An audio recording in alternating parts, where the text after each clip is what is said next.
வணக்கம் மக்களே, சற்று முன் வெளியான முக்கியமான அறிவிப்பு.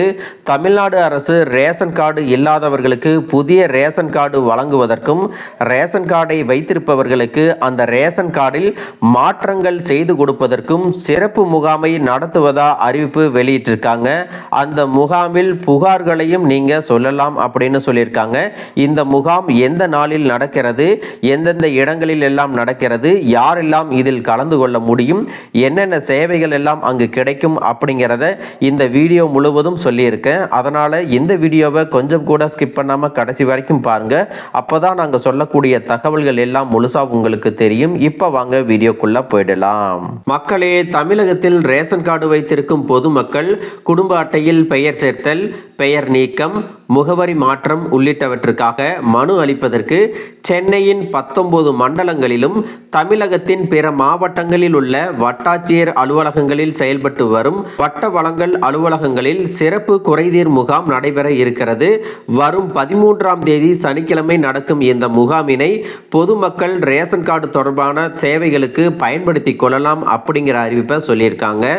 அந்த வகையில் பார்த்தீங்கன்னா, சென்னையில் உள்ள 19 மண்டலங்களில் 13/9/2025 அன்று பொது விநியோக திட்ட மக்கள் குறைதீர் முகாம் நடக்க இருக்கிறது.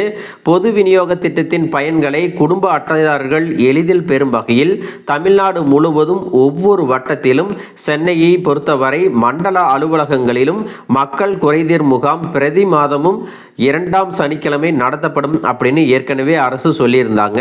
அதன்படி பார்த்தீங்கன்னா, செப்டம்பர் மாதத்திற்கான மாதாந்திர பொது விநியோக திட்ட மக்கள் குறைதீர் முகாம் சென்னையில் உள்ள உணவுப் பொருள் வழங்கல் மற்றும் நுகர்வோர் பாதுகாப்பு துறையின் 19 மண்டல உதவி ஆணையர் அலுவலகங்களில் 13/9/2025 காலை 10 மணி முதல் பிற்பகல் 1 மணி வரை நடைபெற இருக்கிறதா சொல்லியிருக்காங்க.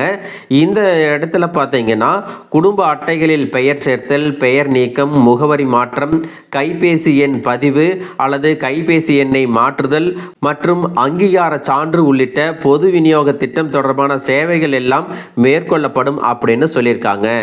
மேலும் கூடுதலாக பார்த்தீங்கன்னா, பொது விநியோக கடைகளின் செயல்பாடுகள், தனியார் சந்தையில் விற்கப்படும் பொருட்கள் அல்லது சேவைகளில் குறைபாடுகள் குறித்த புகார்கள் ஏதேனும் இருப்பின் அவற்றை பொதுமக்கள் இந்த முகாமில் தெரிவித்தால் குறைகளை விரைந்து தீர்வு செய்ய உரிய நடவடிக்கை மேற்கொள்ளப்படும் அப்படின்னு சொல்லியிருக்காங்க.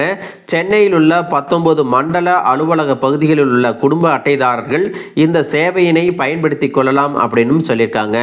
அதே போல பார்த்தீங்கன்னா, மதுரை, திண்டுக்கல், தேனி, காஞ்சிபுரம், திருச்சி, திருவள்ளூர் உள்ளிட்ட மாவட்டங்களில் பொது விநியோக திட்டத்தின் சேவைகளை அனைத்து தரப்பு மக்களும் வழங்குவதன் பொருட்டு அனைத்து வட்டாட்சியர் அலுவலகங்களிலும் செயல்பட்டு வரும் தனி வட்டாட்சியர் வட்ட வழங்கல் அலுவலகங்களில் சனிக்கிழமை காலை 10 மணி முதல் பிற்பகல் 1 மணி வரை பொது விநியோக திட்டம் தொடர்பாக சிறப்பு குறைதீர் முகாம் நடைபெற இருக்கிறது. இந்த முகாமில் பார்த்தீங்கன்னா, குடும்ப அட்டைகளில் பெயர் சேர்த்தல், பெயர் நீக்கம், முகவரி மாற்றம், குடும்ப அட்டை நகல் அட்டை கோரிக்கை, கைபேசி எண் பதிவு அல்லது கைபேசி எண்ணை மாற்றம் செய்தல் தொடர்பாக மனு அளிக்கலாம். மேலும் பொது விநியோக கடைகளின் செயல்பாடுகள் மற்றும் அத்தியாவசிய பொருட்களின் தரம் குறித்த புகாரை மனுவாக அளிக்கலாம் அப்படின்னு சொல்லியிருக்காங்க. எனவே பொதுமக்கள் அனைவரும் இந்த முகாம்களில் கலந்து கொண்டு உங்களின் கோரிக்கை தொடர்பான மனுக்களை அளித்து தீர்வு காணலாம் அப்படின்னு சொல்லியிருக்காங்க. மேலும் PHH மற்றும் AAY குடும்ப அட்டையில் உள்ள குடும்ப உறுப்பினர்கள் அனைவரும் தங்கள் நியாய விலை கடைகளுக்கு சென்று நியாய விலை கடை பணியாளர்களிடம் கைரேகை பதிவு இயந்திரத்தில் தங்களுடைய கைரேகையை பதிவு செய்து கொள்ளலாம் அப்படிங்கிற தகவலையும் சொல்லியிருக்காங்க. மக்களே, உங்களுக்கு ரேஷன் கார்டு சம்பந்தமாக ஏதேனும் குறைகள் இருந்தாலோ அல்லது சேவைகள் அல்லது உதவிகள் தேவைப்பட்டுச்சு அப்படின்னா வருகின்ற 13ஆம் தேதி ஒவ்வொரு மாவட்டத்திலும் நடக்கக்கூடிய இந்த குறைதீர் முகாமில் கலந்து கொண்டு உங்களுடைய ரேஷன் கார்டு தொடர்பான பிரச்சனைகளுக்கு உடனடியாக தீர்வு காணலாம் அப்படிங்கிற தகவலை சொல்லியிருக்காங்க. மக்களே, இந்த வீடியோ உங்களுக்கு ரொம்பவே பயனுள்ளதாக இருந்திருக்கும் அப்படின்னு நினைக்கிறேன். இது போன்ற அரசு அறிவிக்கிற அனைத்து உண்மை அப்டேட்களையும் தெரிஞ்சுக்க நம்ம சேனலை சப்ஸ்கிரைப் பண்ணுங்க. வீடியோ பிடிச்சிருந்தா ஒரு லைக் பட்டனையும் தட்டி விட்டுருங்க. தேங்க்யூ ஃபார் வாட்சிங்.